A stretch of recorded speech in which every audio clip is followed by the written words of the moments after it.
আসসালামু আলাইকুম সুপ্রিয় শিক্ষার্থী, আশা করি অনেক ভালো আছো। আলহামদুলিল্লাহ, আমিও অনেক ভালো আছি। তোমাদের অনলাইনে ক্লাসে সবাইকে স্বাগতম। আজকে তোমাদের সামনে আমি উপস্থিত হয়েছি নবম দশম শ্রেণীর জন্য সাধারণ গণিত নিয়ে।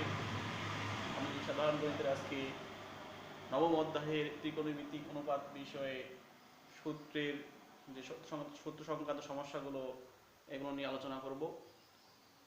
তোমরা সবাই এটা অধ্যায় নবম 174 পৃষ্ঠা বের করো। দেখো, শুরুতেই দেওয়া আছে কি ত্রিকোণমিতিক অনুপাত। ত্রিকোণমিতিক অনুপাত এখানে আমাদের জানতে হবে ত্রিকোণ বা তিনটি কোণ, আর মিতি অর্থ মিতি, তিনটি কোণের পরিমাপটাই হচ্ছে ত্রিকোণমিতি। আমাদের এই অধ্যায়ের শুরুতেই আমি যেখানে তিনটা ছন্দ লিখে দিয়েছি, সাগরে লবণ অনেক, কবরে ভূত অনেক, টেরা লম্বা ভূত, এই ছন্দ দিয়ে তোমাদের এই অধ্যায় আমি শুরু করব। তো সাগরে লবণ অনেক, এখানে সাগর অর্থ কি?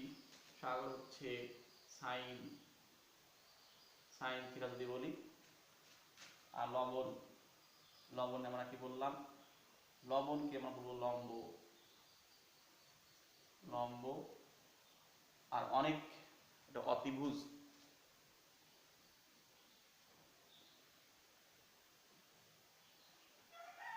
তার মানে সাগর লবণ অনেক অর্থ কি?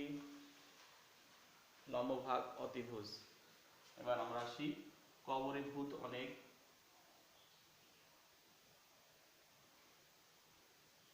cos থিটা সমান কি হবে? ভূমি ভাগ অতিভুজ।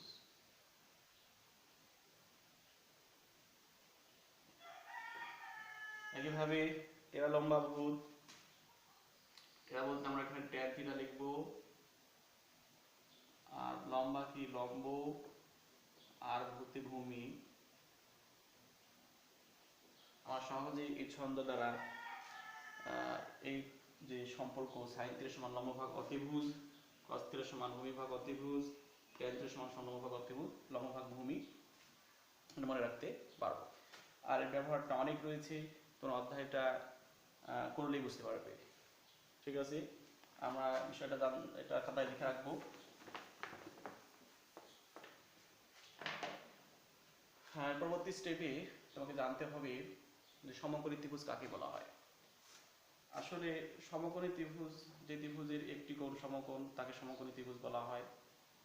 আমাদের জানাই আছে এটা। তার মানে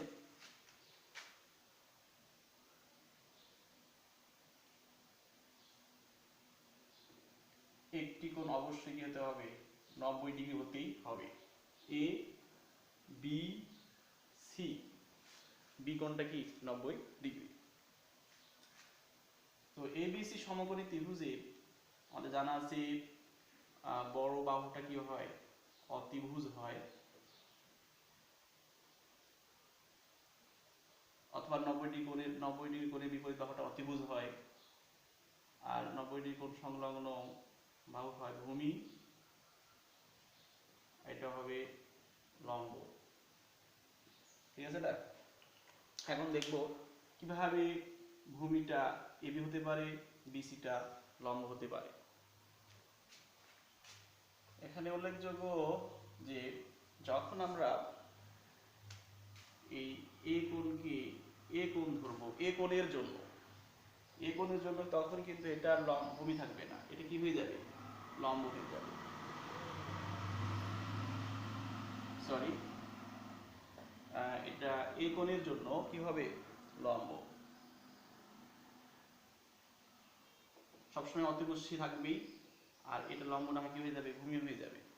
একইভাবে যখন আমরা এই কোণ ধরবো, সি কোণ ধরবো, তখন এটা হবে লম্ব, আর এটা হবে কি? ভূমি। তার মানে আমাদের মনে রাখতে হবে যে এই কোণের বিপরীত বাহুটা লম্ব, এটা ভূমি হয়, সি কোণের বিপরীত বাহুটা লম্ব, আর এটা ভূমি হয়। এই বিষয়টা জানলাম। অনেক সময় আমাদের এর মাধ্যমে আরেকটু জানতে হয় যে সেটা হচ্ছে সমকোণী ত্রিভুজের ক্ষেত্রে বিজ্ঞানী পিথাগোরাস একটি সূত্র আবিষ্কার করেছে, বা এর ব্যবহারটা অনেক আমাদের জানতে হবে। এটা সেটা হচ্ছে অতিভুজ স্কয়ার। অতিভুজ স্কয়ার সমান কি লেখা যায়? অতিভুজ স্কয়ার সমান লেখা যায়, আমি সংক্ষেপে অতি দিলাম, অতিভুজ সমান কি হবে? লম্ব, লম্ব স্কয়ার প্লাস ভূমি স্কয়ার। অতিভুজ স্কয়ার সমান সমান কি লেখা যায়? লম্ব স্কয়ার প্লাস ভূমি স্কয়ার। এই সূত্রটা আমাদের অনেক ব্যবহার দেখতে পাবো একটু পরে।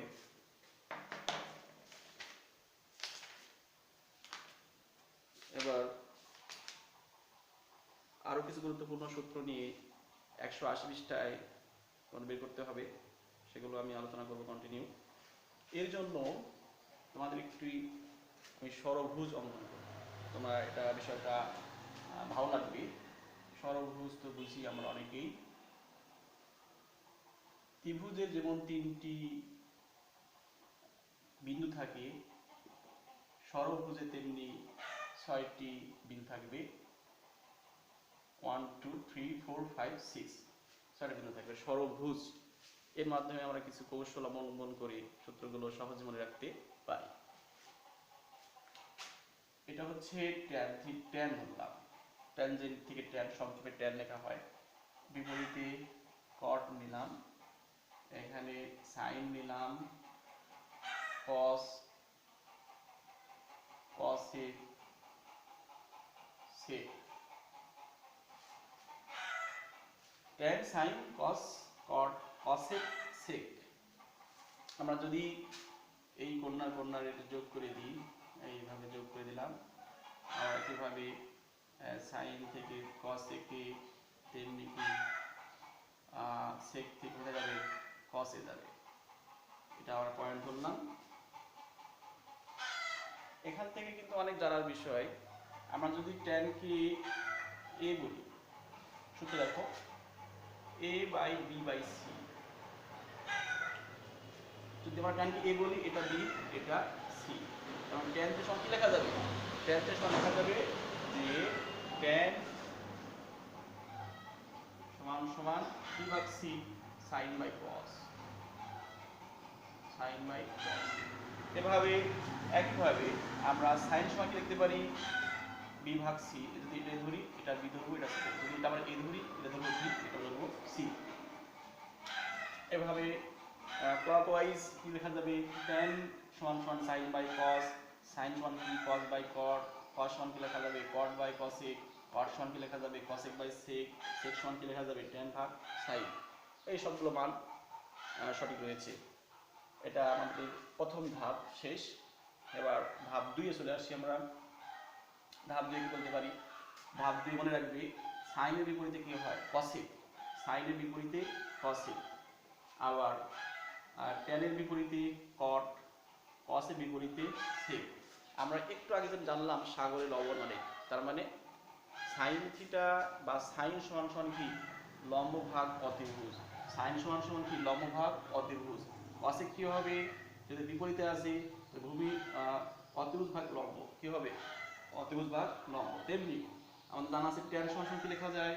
লম্ব ভাগ ভূমি। কট সমান সমান কি হবে? ভূমি ভাগ লম্ব, কারণ ট্যানের বিপরীতে কট। আমরা এই ছেদ বিন্দুকে 1 বললাম,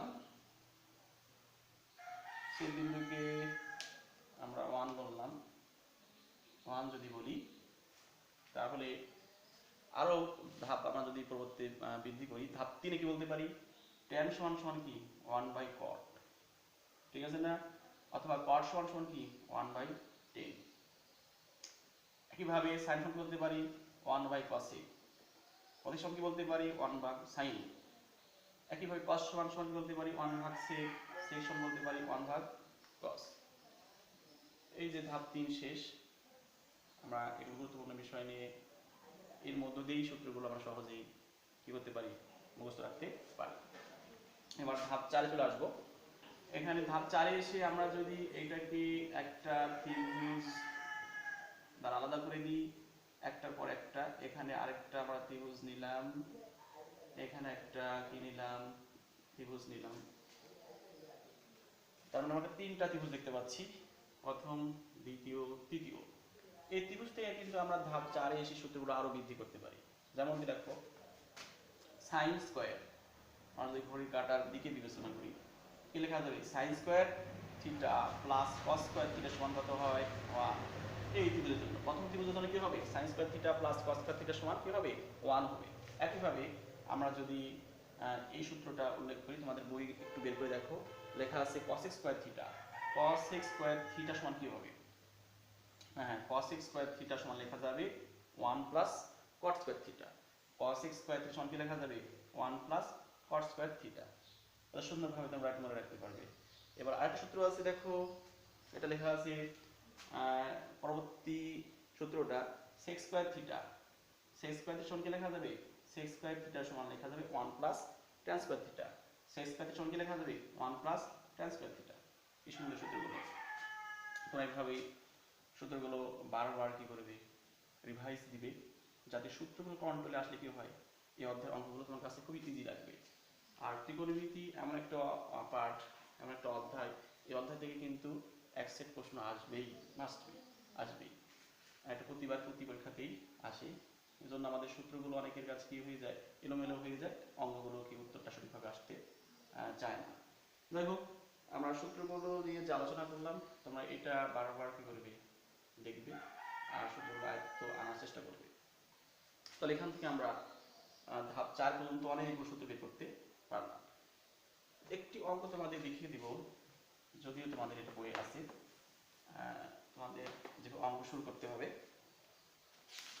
আমরা উদাহরণ 3 লিখতে পারি। উদাহরণ 3 লিখতে পারি।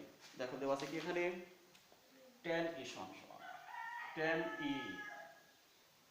a সমান সমান কি দেওয়া আছে? tan a সমান দেওয়া আছে 4/3। 4/3 tan a সমান কি দেওয়া আছে? 4/3। তোমরা এখন এখান থেকে কিন্তু একটা ত্রিভুজ অঙ্কন করতে পারবে। কারণ কি? ত্রিভুজটা হবে সমকোণী ত্রিভুজ, মনে রাখতে হবে ত্রিভুজটা হবে কি? সমকোণী ত্রিভুজ। কেন হবে? কারণ tan e টেরা লম্বা ভূ, তার মানে tan সমান দানা আছে কি আমাদের? লম্ব ভাগ ভূমি। তার মানে অবশ্যই উপরে একটা লম্ব, নিচেরটা কি? ভূমি। আমরা এভাবে একটা যদি ত্রিভুজ অঙ্কন করি, ত্রিভুজ অঙ্কন করলাম, এটা মনে করো এ, এটা মনে করো বি, এটা মনে করো সি। তবে এখানে একটু উল্লেখযোগ্য কথা, যদি এটা এ হয়, tan এ আছে না, তাহলে এটা কি হবে? লম্ব হবে, আর এটা হবে কি? ভূমি।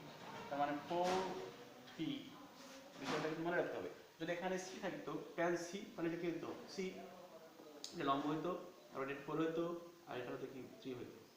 তোমরা এটা মাথায় কিন্তু ঠিকই রাখতে হবে, নাহলে কিন্তু এলোমেলো হয়ে যাবে।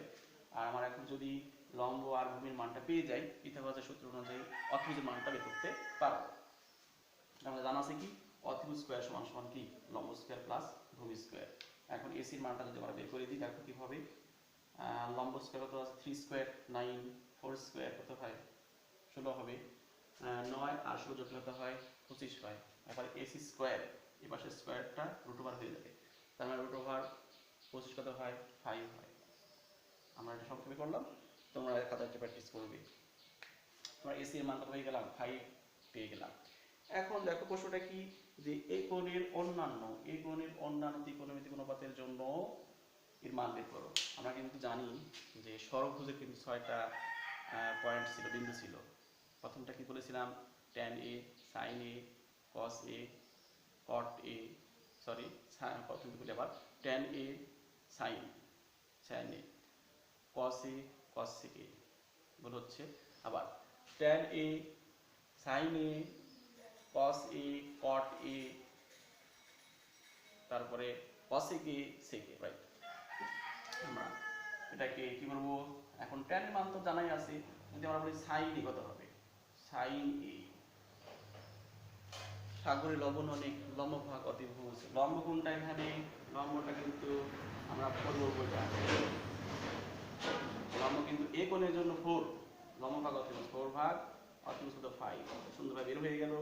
এখন সাইন, আমরা সাইন বিপরীত কি হয়? cos sec হয়। cos a, এটা বের করার দরকার নেই। কিভাবে 5 ভাগ 4 যদি বিপরীত হয় আমরা সহজ অঙ্কন করে এটা দেখিয়ে দিলাম।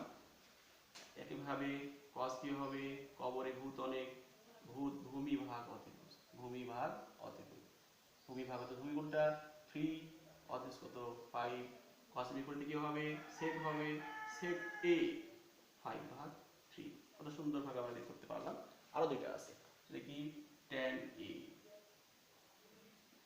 এটা তো দেওয়াই আছে, আর বের করবো না, তো 4 ভাগ 3 দেওয়াই আছে, এটা বের করতে হবে না। cot a, cot a তো সহজ কথা, tan এর বিপরীতে হবে 3 ভাগ 4। গুরুত্বপূর্ণ বিষয় নিয়ে আলোচনা শেষ, সূত্র সংক্রান্ত আলোচনা শেষ। আমাদের 9.2 একটি ছক রয়েছে, ছকটা আয়ত্ত আনতে হয়। এই ছকের মাধ্যমে আমরা যে কোনো কোণ কি বের করতে পারি, এই বিষয়টি আলোচনা তোমাদের করা দরকার আছে। 9.2 এর এই ছকটা আছে, তোমরা একটু বের করে নাও। এই ছকটা আছে 190 পৃষ্ঠায়, 190 পৃষ্ঠায়। এখানে 0 degree, 30 degree, 45 degree, 60 degree, 90 degree. এখানে আমরা সাইন লিখবো, চারটা মনে রাখতে হবে। সাইন 0 ডিগ্রির মান মনে করতে হবে, সাইন 0 ডিগ্রির মান 0, সাইন 30 ডিগ্রির মান হাফ, সাইন 45 ডিগ্রির মান 1/√2, সাইন 60 ডিগ্রির মান √3/2, সাইন 90 ডিগ্রির মান 1। আমি যেভাবে বললাম তোমরা যেভাবে মুখস্থ রাখতে হবে। তবে কত সহজ দেখো, সাইন পারলে কিন্তু কস পারা যায়, সাইন পারলে কি পারা যাবে, কস পারা যাবে। কারণ তার মানে উল্টা কথা, 1√3/2, √3/2, আবার উল্টা কথা তবে জানবি 1/√2, 1/2, 0। এইভাবে আস্তে আস্তে আস্তে চলে আসলো, উল্টা চলে আসলো, আমরা কসের মান পেয়ে গেলাম। এবার আরেকটা জানতে হবে tan, tan 0 ডিগ্রি মান 0, 30 ডিগ্রি মান 1/√3, 45 ডিগ্রি মান 1, 60 ডিগ্রি মান √3, আর এই মানটা কি অসংজ্ঞায়িত। আমি এটা স্টার চিহ্ন দ্বারা এটা প্রকাশ করলাম। তার মানে 0, 1/√3, 1/3 স্টার চিহ্ন, অসংজ্ঞায়িত, এটা অসংজ্ঞায়িত। এবার আমরা যদি কট বলি, কট কিন্তু ট্যানের বিপরীতে হয়, আমরা জানাই আছে। কটটা লিখে দিলাম, কট কত হবে, অসংজ্ঞায়িত। পরেরটা কত হবে √3, তারপরটা কত হবে 1, 1/√3, তার মানে 0 হবে। আমরা এভাবে যে কোনো কোণ থেকে তার নির্দিষ্ট মান বের করতে পারি। তবে আরেকটু উল্লেখযোগ্য বিষয় যে tan, tan মানে কত হবে, sin by cos, sin by cos, 0/1 মানে 0, tan 30 ডিগ্রি মান কত হবে, যেহেতু sin বাই cos, এটা ভাগ এটা করলে কত হয় 1/√3 হয়। একইভাবে sin tan 45 ডিগ্রি কত হবে 1/√2, 1/√2, কারণ sin বাই cos 1ই হয়। দেখো তোমরা দেখো বিষয়টা, sin মানে রাখবে, tan মানে রাখবে, তাহলে sin এর বিপরীতে cos হবে, tan এর বিপরীতে cot হবে। মোটামুটি এগুলো কি বারবার পড়ে তোমরা মুখস্থ করবে, আর এই ব্যবহার যদি তোমরা অঙ্কে করতে পারো তাহলে সহজে অঙ্ক করতে পারবে। আজ তোমাদের এই পর্যন্তই, সূত্রগুলো যদি আলোচনা করলাম, তোমরা এগুলো বারবার প্র্যাকটিস করবে যাতে সৃজনশীল প্রশ্নের প্রয়োগটা আমরা দেখাতে পারি।